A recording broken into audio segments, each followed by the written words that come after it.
Welcome to the eCom Insiders podcast. My name is Debbie, and this event is sponsored by SPCTEK. Today, our topic is going to be global e-commerce expansion through partnerships. And my guest is Nick Penev. Nick is co-founder of Extreme Power Brands and Scale Partnerships, an advisor at HelloTax, and 100 other companies in the e-commerce space.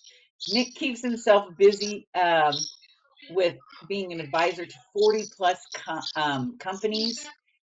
His Extreme Power Brands is a partnership as a service industry and network for e-commerce service providers. So his partner network has over 1,500 e-commerce service providers that are partners to HelloTax.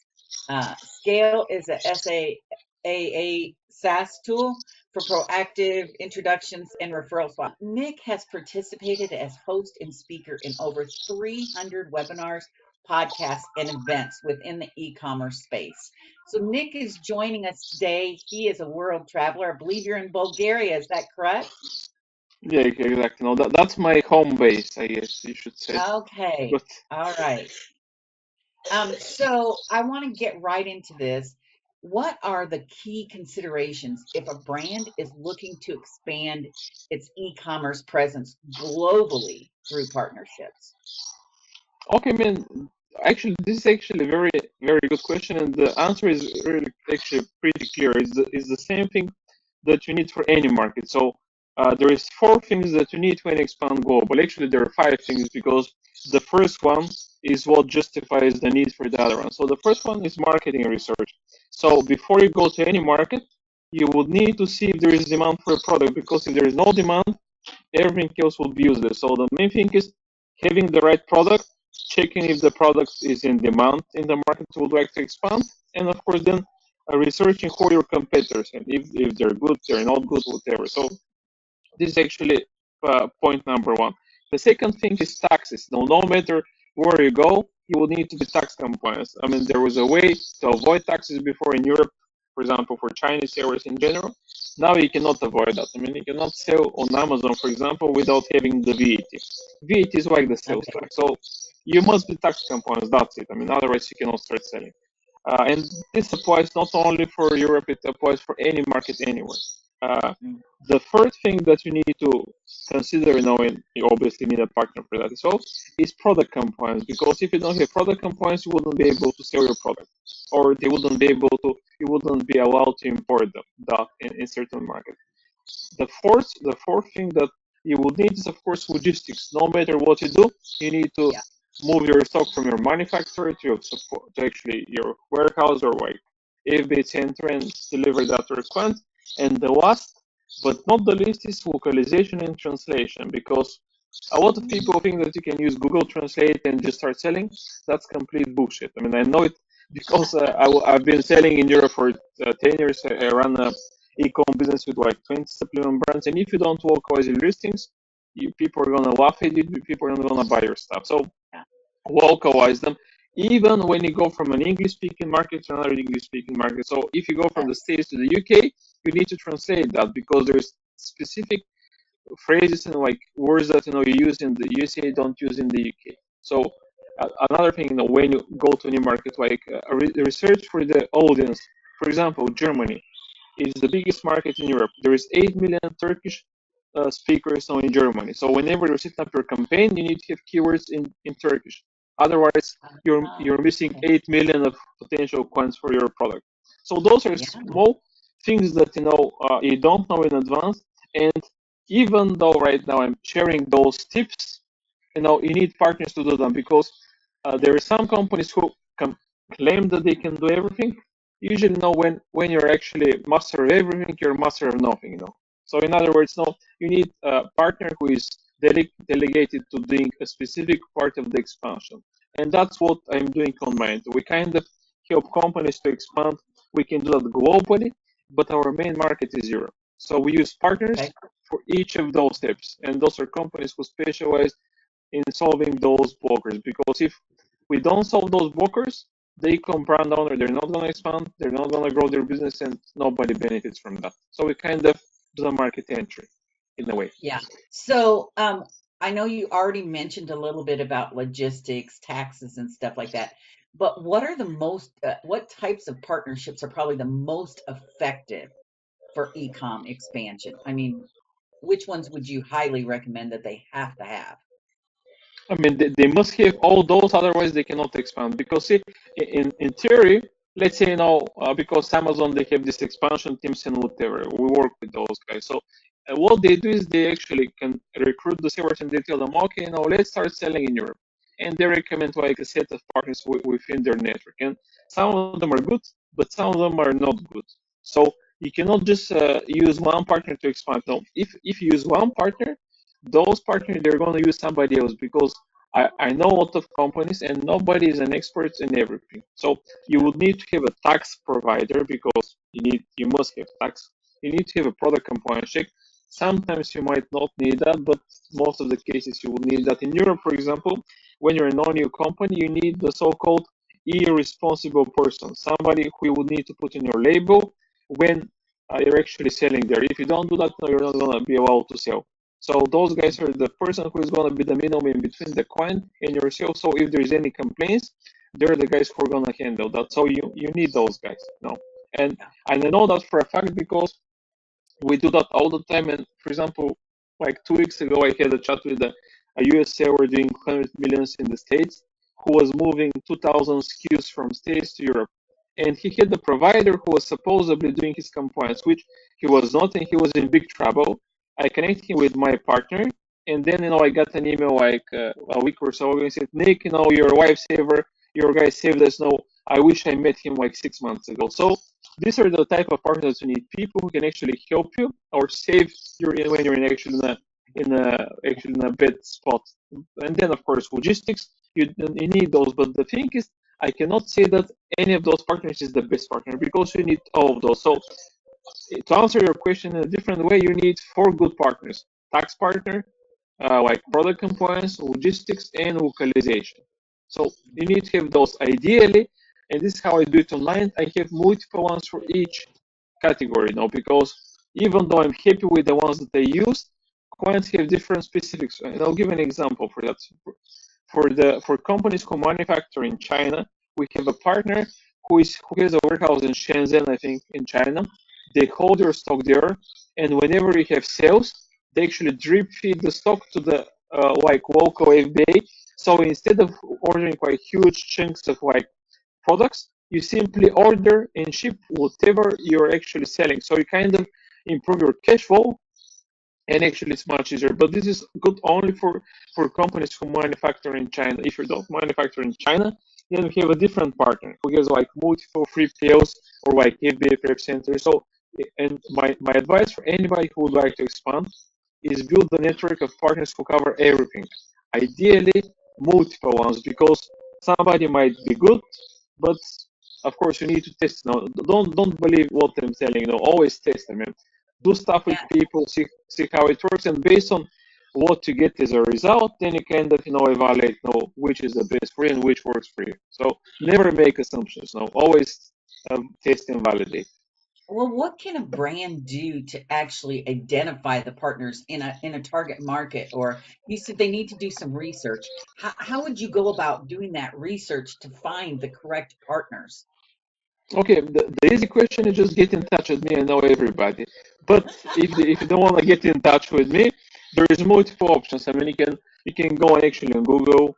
You can actually check like Amazon Service Provider Network. You can check like Shopify App Store, because they have like you can check by categories. Now, of course, in Amazon SPN you can see the reviews. I'm not sure, but I think that's the case with Shopify. So if you're looking for partners, there is a lot of places to find those guys. Of course, you can go to events.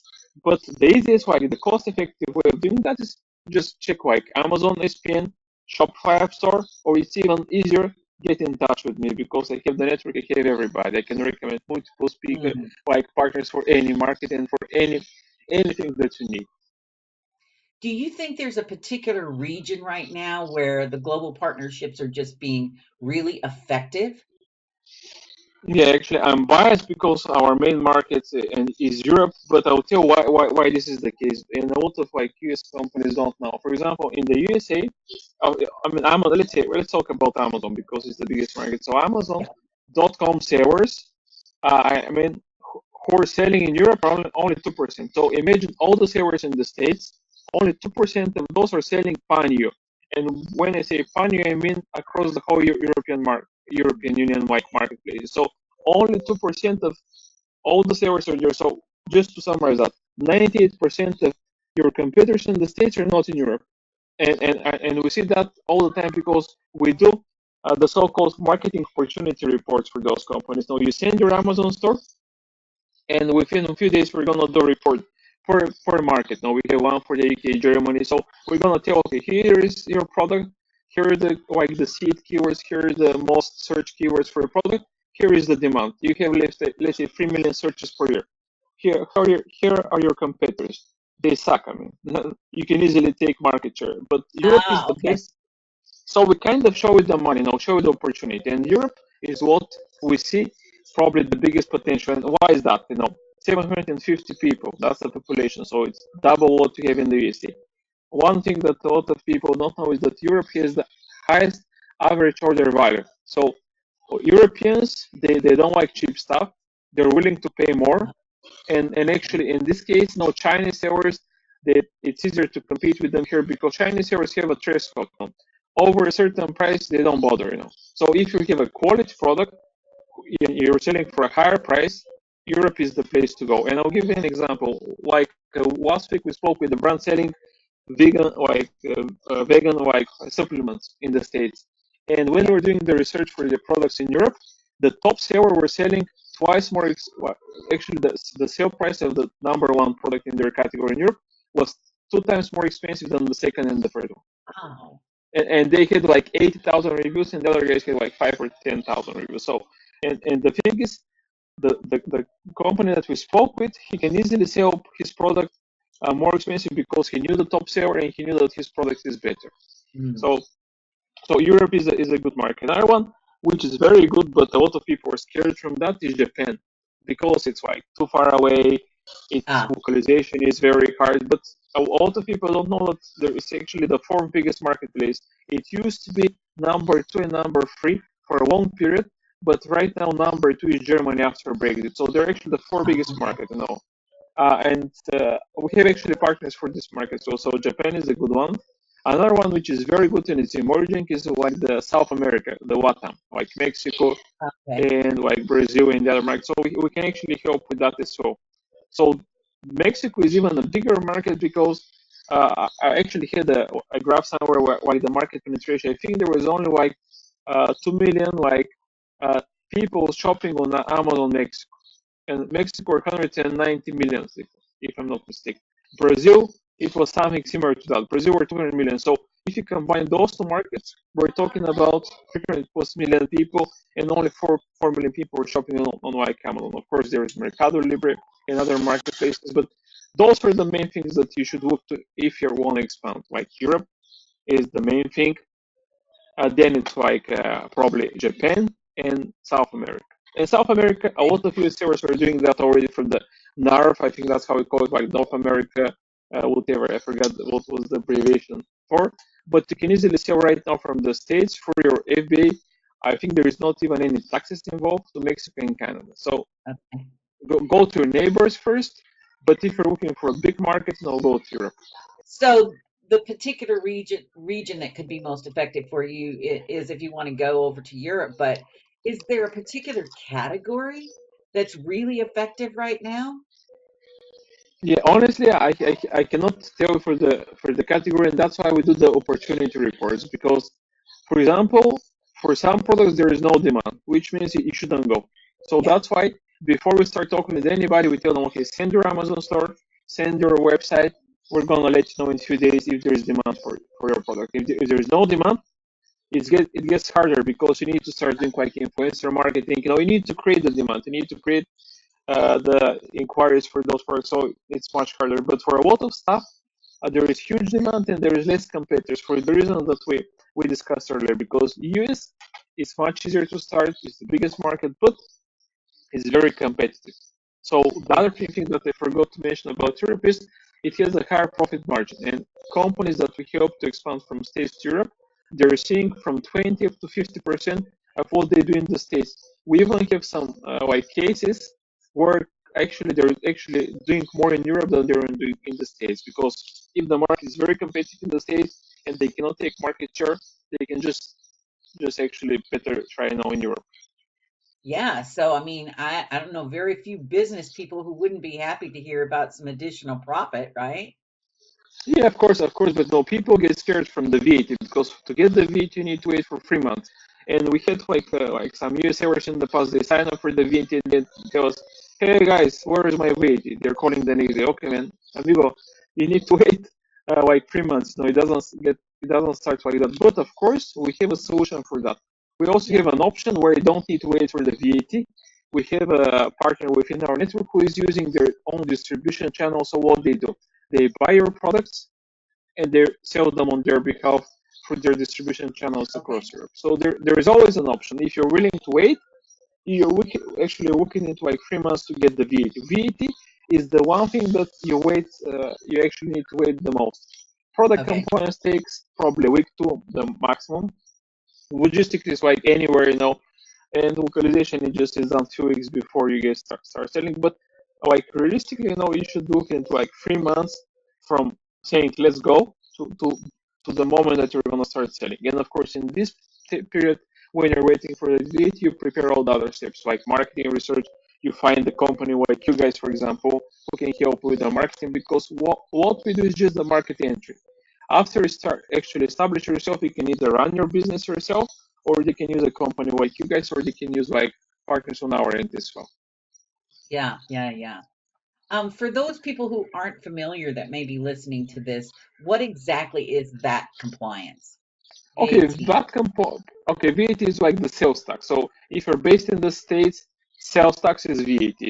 They have VAT in a lot of like countries across Europe. In some markets, they call them different way, but that's like a tax that they put on top of the sales. Actually the sales that you're actually doing. So let's say, in Europe, it's roughly around 20%.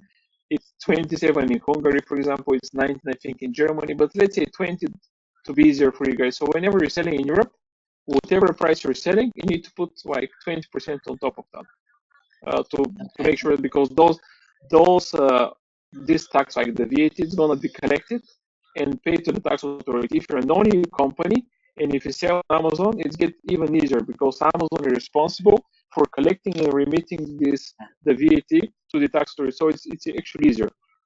If you sell off So, Amazon, but in the European market or any of the global markets and stuff like that, the consumer still pays the tax. Is that correct? not actually. I mean, you can do it No. in Okay. some countries, but the way it is done, it's tied to the price. So whenever you're charged, actually, you're actually collecting that from the seller and you're paying that to the tax authority. So you actually Yes. don't take any of Okay. those taxes, no. But of course, you need to put that in the price, so the price is higher. So I mean, you need to have it there. That's how it Yeah. works. Yeah. Yeah. Yeah.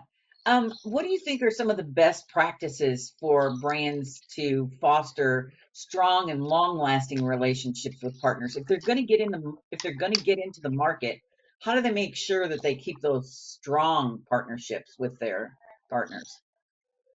Okay, by doing stuff with them, by obviously having like clear expectations, and of course, my advice for everybody is have multiple partners, because if something goes wrong, I mean, you need to have a backup one. So you shouldn't try to somebody that is gonna Ah, deliver always. So it's always good to have multiple partners for multiple of the pain points that the seller has. So it's hard to let you know how to keep the relationship going, because what I do with my partners, and I do a lot of stuff with them. So I don't make assumption. I don't judge my partners when I meet them. I tell them, okay, guys, I like what you do, and let's start doing something. So based on what we do with them, that's how I evaluate them. Because let's say, I'll give an example. You chat with a company, they promise you they're gonna do this and that, and they don't deliver. So obviously, these guys are just like sweet talkers. I mean, you don't need to work with them. So like with everything, set up like clear expectations, okay, like, and of course an agreement, and then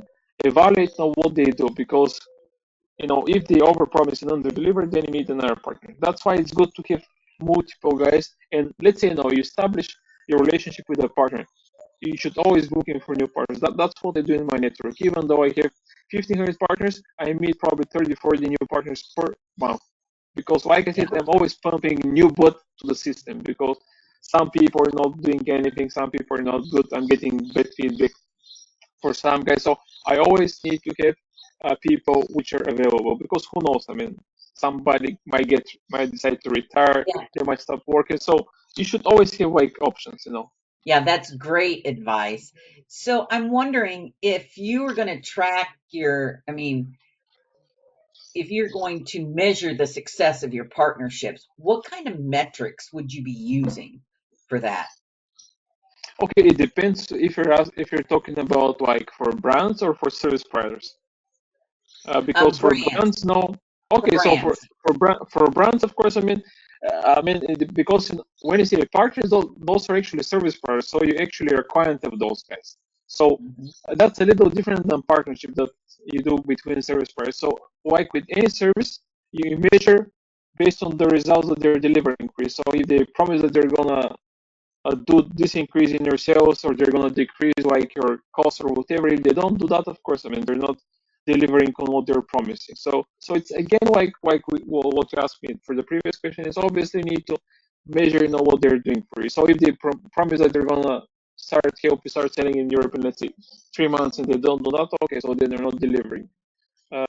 So obviously, In Europe, you have to have a logistics partner because they don't have fulfillment by Amazon. Is that correct? no, no, actually, they have FBA. They have FBA, but obviously it's good to have like an FBA prep center, so you can hold your stock there because it's cheaper.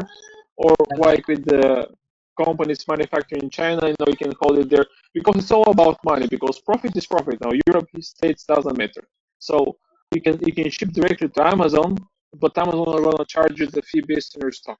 So that's why I know all of sellers are using prep centers, or like the a warehouse solution for China, so they can actually save money for Yeah. that. But you have FBA in the UK, Germany, all the marketplaces that are enabled in Europe.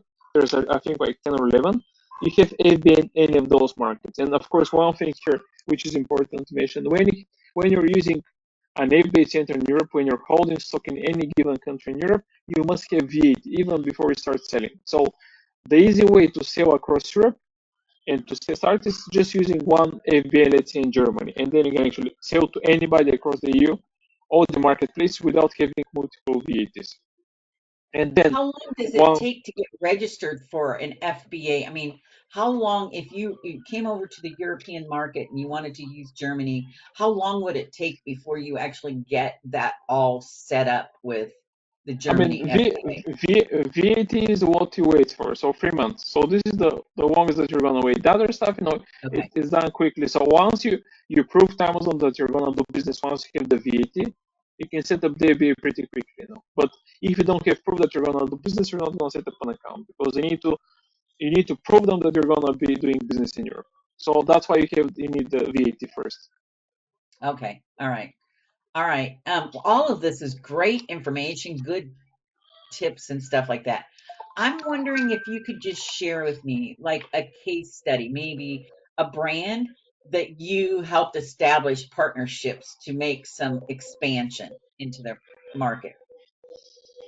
Okay, I can give you multiple examples, but there is actually a company selling like bicycle accessories for kids, which we help to actually expand from Europe to the States. So this is the guy who actually is doing more in Europe than they're doing in the States. And of course, he was selling in Europe, he was doing like few millions, but the profit was not very good because it's a competitive market. So what he did, we kind of focused on Europe. We helped him to actually get the VAT across all the markets. So then we set up all the things that we discussed, like the product compliance, logistics, and then like few months after that, he told me, Nick, because I do like every week I do a post on my network about expansion to Europe, and we're kind of educating people, and we share some short case studies. And this guy told me, hey Nick, guess what?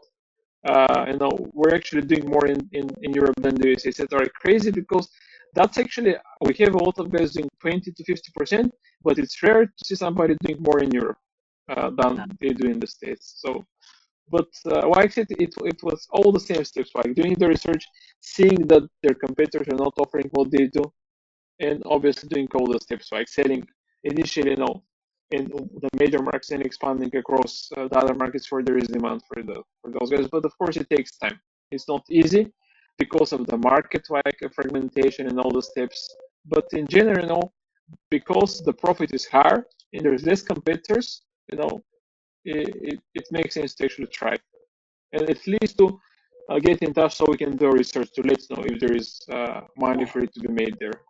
Yeah, I mean, you make so many good points and stuff like that. I love the fact that there's fewer competitors there. But I do think people need to be aware of the culturalization, the localization that you talked about as well. This isn't something that you're probably going to cross over by yourself.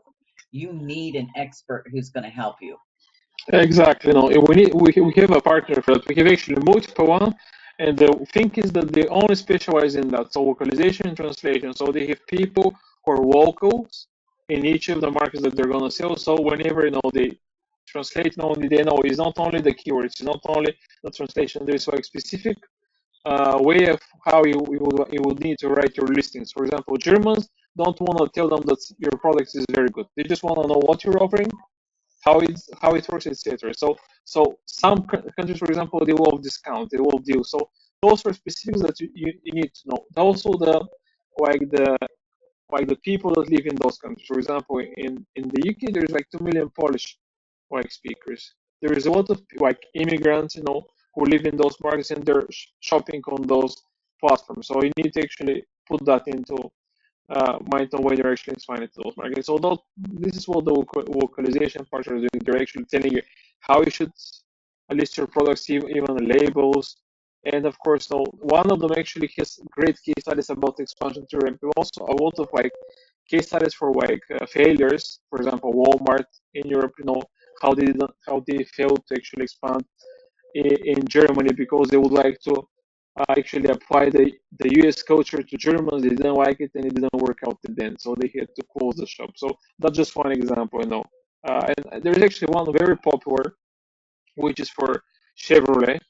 When they were actually expanding to South America and the Spanish markets, they had a car called Chevrolet Nova. And Nova Yes. means it doesn't go in Spanish. So it was a complete nightmare in those markets because they're not buying that.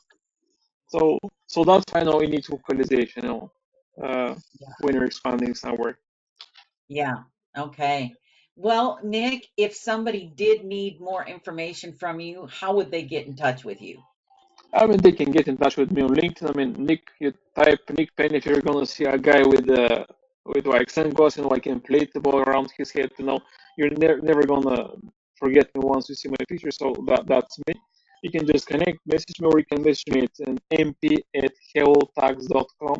I believe Debbie is gonna share my contact information so you guys can Yeah. get in touch with me, and you can get with much with me for anything in the e-commerce that you don't know, because expansion is our expertise, but we have partners who can help with anything. They suspend your account. We have the best fixers and managers. So anything that you need help with, you can actually do that. And I have a newsletter which is called Ecom Hot Sauce, and we have my alter ego, who is not a real person. It's called Doctor Ecom Hot Sauce. So this guy is a doctor who helps with any ecom pain. So any pain points you guys have, just get in touch, and my doctor is gonna heal you, or at least recommend a specialist who can help out. Give you some kind of medicine, right?